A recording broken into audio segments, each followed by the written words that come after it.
So she's bringing up We all knew it was a critical memory in the original Lifestream sequence. This is the turning point in the OG Lifestream sequence, and they're talking about it.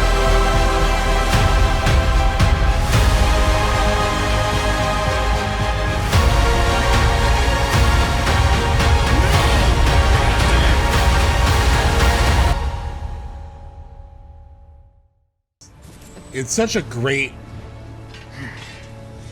version of what happens in the original, where he does start to tweak out and lose himself. It's such a great version of that. It's a little more intense and a little more direct in terms of like Sephiroth really controlling him and puppeting him, but it also better sets up when you hear Sephiroth later say, "You are my puppet." Withdraw. It's been set up a whole lot more, and a lot more clearly, at least, in the Re-Trilogy. She's not You're not Tifa. You can't be. And they pay off that setup We've been over this. of Sephiroth I really do have a driving scar. I showed doubt. you, remember? Liar. Those we hate. Those we love. Those we fear. Jenova would become anyone to fool her prey. Okay, so before we actually watch this, I have been insanely curious about the geography of this scene, because the party doesn't have a reaction to Sephiroth, that's a Cloud, attacking Tifa. So I'm very curious the position of the party relative to... I know they're not loaded up, but I think they're here, right? So I'm pretty sure the party is here, because I remember when you jump in with Tifa, you start swimming toward this, and the party is here, I'm pretty sure. So Tifa and Cloud are right above them. So finally, I do get an answer. I might check it out again. But yeah, Tifa and Cloud are here next to this, like, thing with the ladder. And then I think the party is directly below them. So the party does not see what happens between the two of them. But the way they orchestrated and the way they shot it doesn't make it super clear that the rest of the party doesn't see this.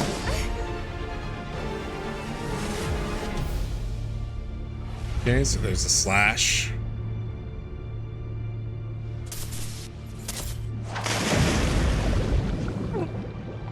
Tifa falls in.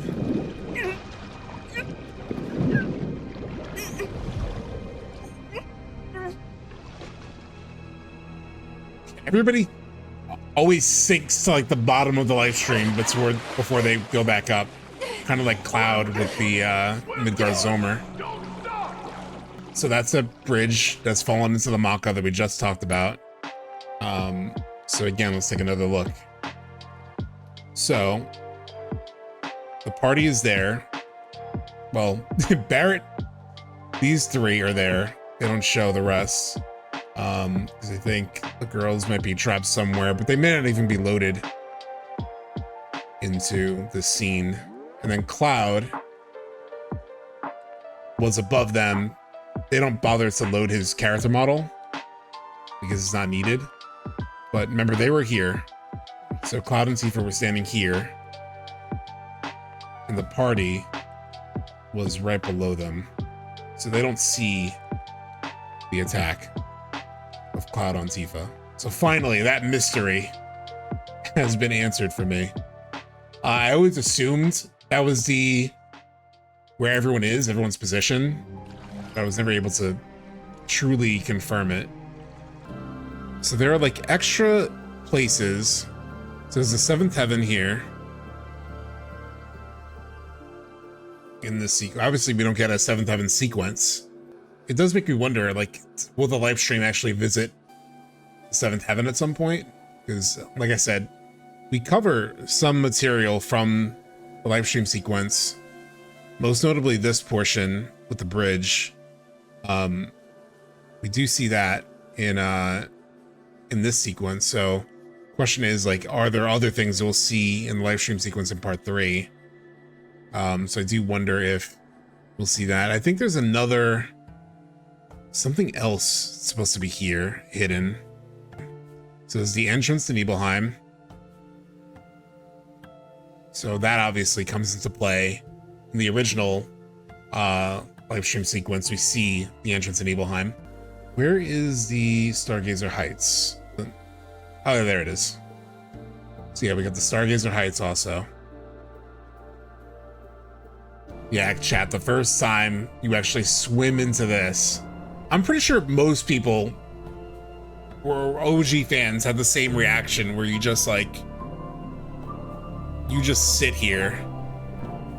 I just remember like sitting here for like a good 5 minutes.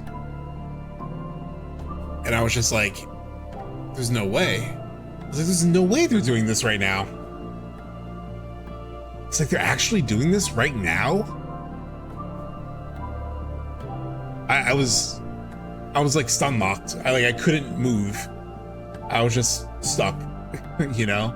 Mount Nebel, here we come. Okay then. This guy is wearing, hold on. Does he have a cape?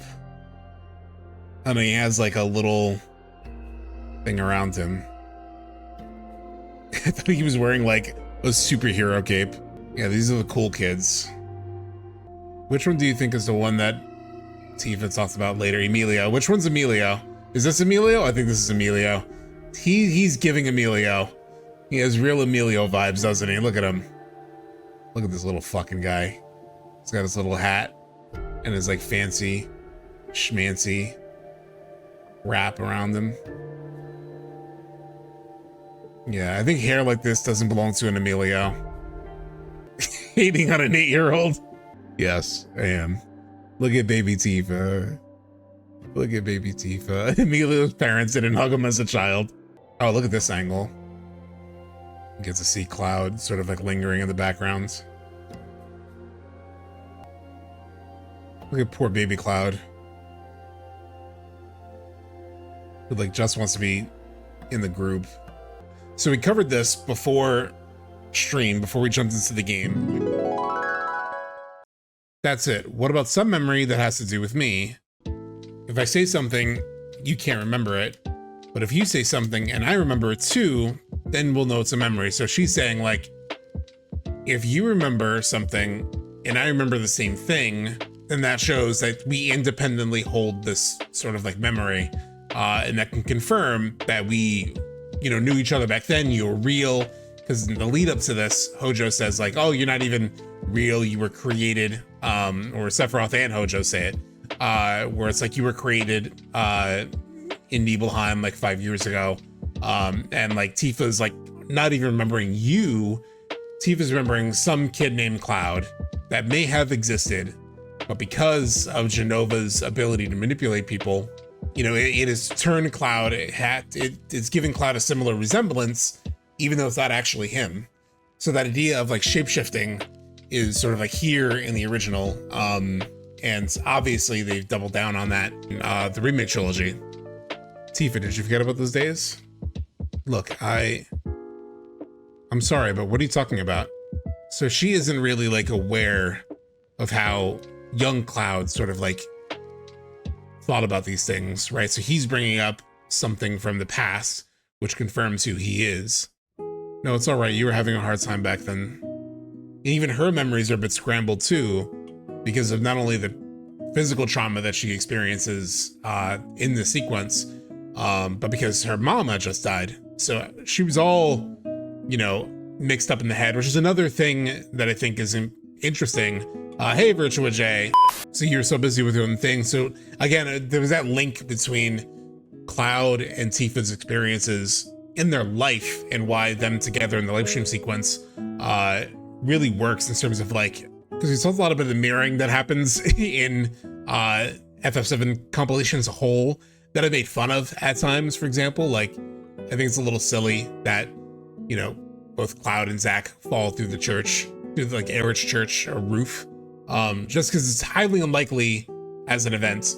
And then even like if they had both fallen even from the same spot, then maybe it would be easier to sort of understand. But if you remember, Cloud falls off the bridge, and then Zack, when he falls in Crisis Core, is in some facility and like falls through the grates after like Geo does like an energy blast toward him, and then the grates underneath him blow up, and then he falls down, and both times they fall into the same exact spot. Again, it's like poetry, so if they rhyme, every stanza kind of rhymes with the last one. So sometimes the mirroring could be a little too heavy-handed in FF7 as a whole, but there are moments like this, or moments like between Cloud and Sephiroth, where I think it's done with a bit more grace. Like you have to connect the dots a little bit more, in terms of like, you know, when Sephiroth has his headaches, very similar to when Cloud has his headaches. Here, like Tifa and Cloud have a lot of mirroring too, in terms of like how much trauma they experience and how that affects their memories of things, where it's like, you know, they both lose their parents in Nibelheim, like they both experience similar traumas, have sort of messed up memories of moments because of things, right? Like even when the Nibelheim incident happens, you know, she gets attacked by Sephiroth and she wakes up like a week later or so in Midgar. So she's also a little bit scrambled about what happened in the past, and then even her memory of Cloud, especially when it's thrown into doubt more by Sephiroth and Hojo. So basically, Lifestream sequence, they both have a lot of things to sort of like remember and recall and kind of understand better. Lifestream sequence is a moment of mutual understanding. Too many people boil it down to only being a revelation for Cloud. Yes, Toolman, exactly. That's what I was getting at. Yes, for sure. Like they both need the Lifestream sequence. That's why there might be more people involved in the Lifestream sequence in Rebirth. That could be possible. Like, in part 3, like who knows? Cloud's mom in the Lifestream might show up too. Like I don't know, because something different is gonna happen with it for sure. Partially because they go over some of this content already in Rebirth. So I feel like they need new content in a way to go through in the Lifestream sequence in part 3. But regardless, I do think like there are 2 characters that need clarity in part 3, and it's the same 2 characters that need clarity in the original FF7. Both Tifa and Cloud need clarity. It's not just Cloud, right? Like the biggest revelation seems to be for Cloud and the player, because it's, you know, that moment of him taking the helmet off that's like so iconic and so memorable for so many of us, where it's like, oh my God. But we also have to remember, like, this is a big moment for Tifa as well. She is genuinely confused. She genuinely doesn't know how the hell Cloud knows things that he shouldn't know. She is questioning, is he real or not? You know, am I misremembering things? Is Sephiroth right in some ways?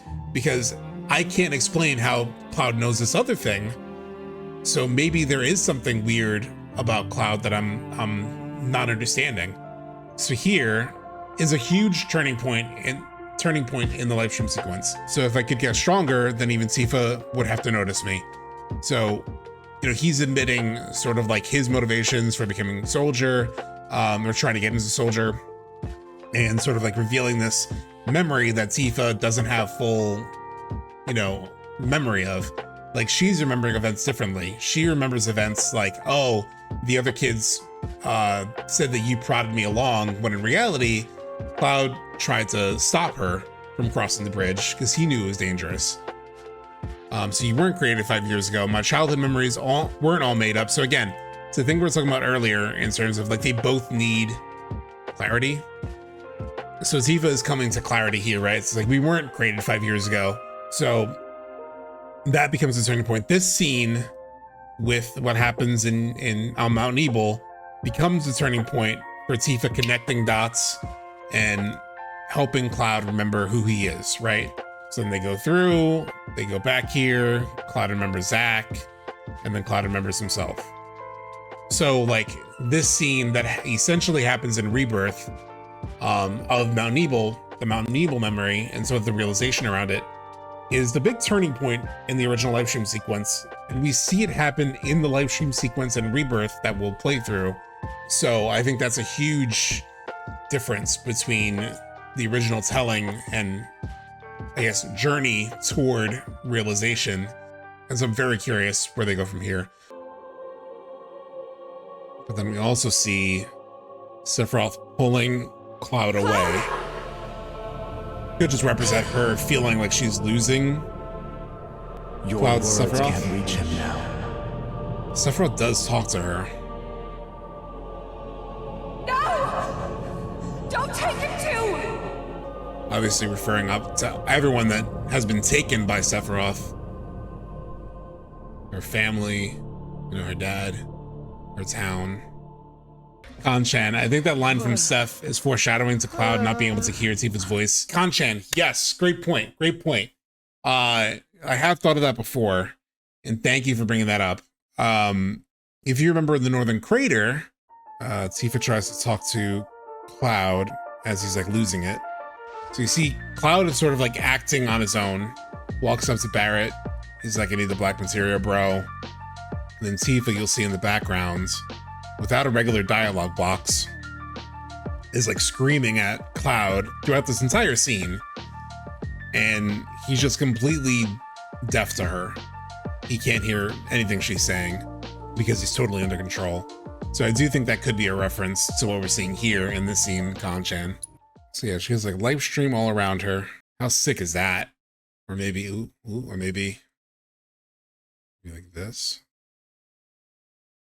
More in line with how she's positioned. Yeah, that's nice. So again, live stream all around her. Tifa gained the power to see multiple worlds at this moment. To the point, Tifa gained the power to see multiple worlds at this moment. So I mentioned this in my video.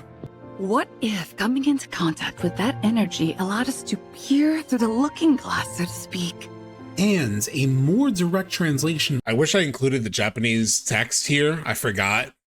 What if, when people accidentally come into contact with this energy, they see into other worlds?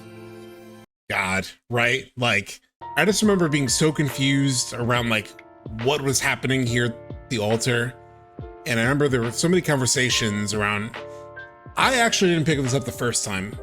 First time I even thought about this was like somebody asked or like brought up, oh, it's kind of weird that Tifa saw different flashes.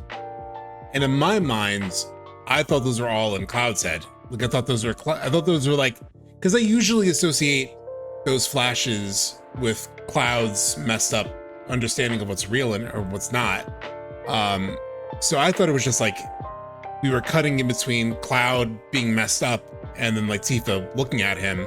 But then after watching it a million times, it does see it's like her being unable to process what she's seeing. And then when you take into account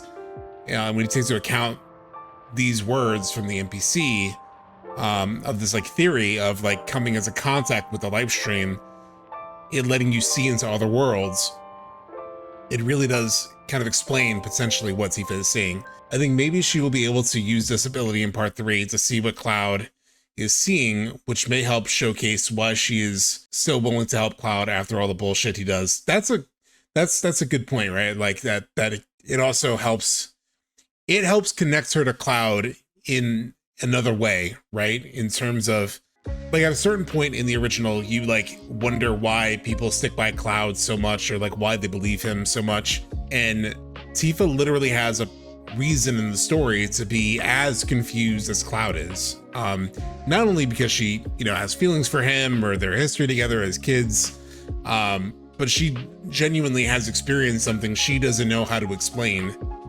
And that Cloud also seems to conceive of differently. So she has so many reasons to empathize with Cloud's perspective of like his inability to sort of like understand it, because she also can't fully explain what she may have seen. So it gives even more reason to what we talked about earlier of like they both need clarity in the live stream sequence. And the other thing that unlocks not only is this scene important for this and the live stream sequence, as we've talked about, and is obvious, like very, very clear. The other thing to take into account is it's also important here, right? Like when Tifa questions things, That again, huh? it's based on her experience. This tubing allows us on the surface to hear the inner voice of the planet. What we just heard. So Bugenhagen is already proven incorrect here, right? He's proven incorrect. Like, he thinks, oh, this is the voice of the planet. But we as the player and Tifa knows that these are the weapons. So already establishing that this motherfucker, as Sephiroth says, is just incorrect about shit. And he will have to get proven wrong and come around to some new thinking. But this is the instigation moment. This is the instigation moment where Tifa is already pushing that button and he pushes back. But I do think this is the moment that will come to play in part 3 as well, where there will be some realization about the way the planet operates that I think Bugenhagen will be pushed to conceive of and understand, to both give Tifa answers. There's a reason for this dialogue, and there is no clear connection right now as to why Tifa is like challenging the understanding of the planet, as both Bugenhagen knows it and as we know it as we know it as fans, right? That's what I'm pointing at, Farthers, in terms of your statement of like, I hope we get some Professor Bugenhagen exposition in part 3 with some new revelations. I think Tifa's questions here are what's going to push Bugenhagen to a new level of understanding. The thing I love about Bugenhagen is that he has all the same knowledge as he did in the OG, but can't handle that his knowledge is being challenged in Rebirth. He's a bit like some of us OG fans. That's a great point, KS Coakley. It's a great point. There is definitely a level of like commentary on you're staying stuck with like what you understand, and everything he explains is what we understand about how FF7 works in the original, because that whole thing makes sense to us, right? It's like, oh, the live stream is getting sucked up, and if it goes away, then the planet goes away. All of that stuff is what we understand. And then Tifa asks this question. Okay, but does it actually fade away? I mean, what if it doesn't? What if it just returns to the live stream in a different form? Is that possible? A novel theory, suggestive of a lack of understanding. Actually, speaking of like the relationship of that KS Coakley, if I'm saying that name right, let me know if I'm saying it wrong. To the point of like, this feels a lot like OG fan, like the people who are like very stuck on being like, oh, it's just like the original. There's nothing new about it. This feels a lot of like that pushback, right? Of like a novel theory suggesting a lack of understanding. Actually, if you really dig into the original and you peel it back 6 layers, you actually find that all of this just neatly folds into the original. It's just a new reimagining. I'm not trying to be mean, like, because I don't know either. I don't know. I don't. Neither of us know is my point. It's like neither of us truly know. I am Tifa in this scenario. I am just asking a question, but there are some people out there who are like so stuck to this is just the original. It's, you know, it is what it is. It's just a new reimagining. They kind of have this position at times where it just feels like, oh, you don't really understand the original, right? Like, I understand the original. It's all right there. And then you're just like, but this wasn't there. Like, am I crazy? For like at least asking if there's more to it? Because I feel like there's more to it. I am Tifa right now, asking a question. Remember how our parents used to tell us that when a person died, their spirit would cross Mount Nebo? So again, this is the instigation in the original for her to go up Mount Nebo. So she's bringing up We all knew it was a story critical to scare us memory how to climb. in the original Lifestream sequence. This is the turning point in the OG Lifestream sequence, and they're talking about it. I've only seen a few people bring this up, but I feel like I don't see enough people bringing up that this conversation happens. Like, this is such a dramatic change. In the mountain. I think it messed with my memory. Everything from around that time's a blur. So the line coming from Cloud in just a minute, everyone's talked about it, so I think you're all aware of it. But when he says, like, what did they tell you? The delivery by Cody is so unbelievably good. And thank you, Yorhu, for the follow. But the delivery here from both of them throughout this whole scene, but the tone of Cloud's voice, the tone of Cody's voice, when he very delicately asks, like, what did they tell you? Like, he's super disturbed to hear how things are being framed up, but he's also like very gentle. I only knew what the others told me. Didn't even occur to me to question them. It's a genuine Cloud peeking through. What'd they tell you? They said that you egged me on. But now I know that's not what happened at all. When the rest of them ran, you were there for me. You stayed when I needed you most. If that's not a hero, then I don't know what is. Mm-hmm. I forget things everyone else remembers just fine. And know things I've got no right knowing. It's a crazy admission. It's like there's different people inside of me. And the worst part is, I can't even tell where they end and I begin. Go on. God, that Soldier right there. cells degrade. I think that's what's happening to me. That I'm falling apart. Yeah, like his delivery there, first of all, the acting is just unreal. But this is what we talked about before, the degradation story, and adding that into the story more directly as a concept just makes all of this questioning more compelling for Cloud as a character, more compelling for the audience in terms of, like, especially if you don't know the story, if you don't know the original, you're also like, oh, maybe it is a degradation. Like, they're building the doubt in Cloud even better than the original. Where in the original, he just sort of like acts erratically, very strangely at times. You don't know what the hell is going on. And obviously the Northern Crater and the World of Maze starts to start of like get you to question things. But I think this makes it even better, especially in a game where you've been following the robed men for the entirety of the game. And it keeps being beaten into you that Cloud is going to end up like these people, just like Roche ends up like these people. And, Not going to happen to you. And then Tifa, hell no. You saved me before. Now it's my turn. And of course, we know that happens, right? Like, this happens. She does save him in the live stream. Kiss. Like, she does save him, and that is definitely going to happen. It happens in the original. Like, I'm just looking forward to, this is a statement of intent by Tifa, but also a note from the developers, like, this is coming, right? Like, and also she is so stalwart in standing by him despite everything that happens, and as we'll see in part 3, how far he falls. It makes this even more powerful. Like, really imagine in your mind the moment where you get some deal and you find Cloud, and like Tifa has made this statement, she is going to save him, right? It's just going to make that even more, I don't know, that whole scenario is going to be just beautiful.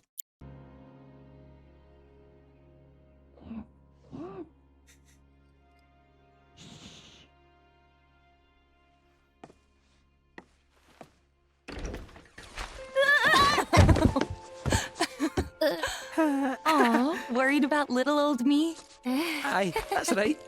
Worried. Come on,